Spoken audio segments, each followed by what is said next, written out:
তোমার প্রকাশ হোক কুহেলিকা করি উদ্ঘাটন সূর্যের মতন, রিক্ততার বক্ষ ভেদি আপনারে করো উন্মোচন। উদয় দিগন্তে ওই শুভ্র শঙ্খ বাজে, মোর চিত্ত মাঝে চির নতুনের দিল ডাক 25শে বৈশাখ।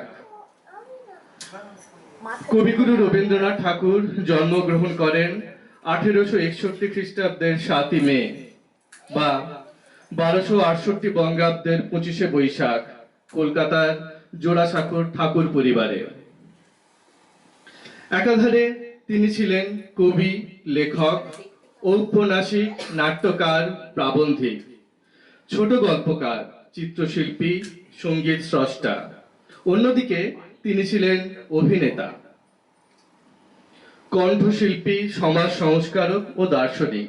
এক কথায় তিনি ছিলেন বহুমুখী প্রতিভাবান।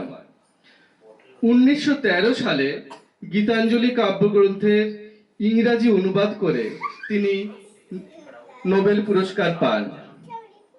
আমি ভগবানের কাছে চিরকৃতজ্ঞ যে আমি বাংলা জানি, বুঝি ও তার সৃষ্টিগুলি অনুভব করতে পারি।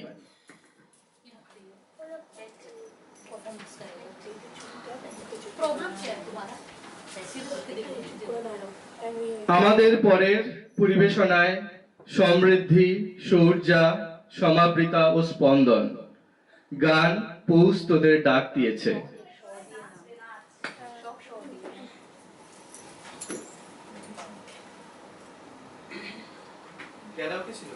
কে নাচতো?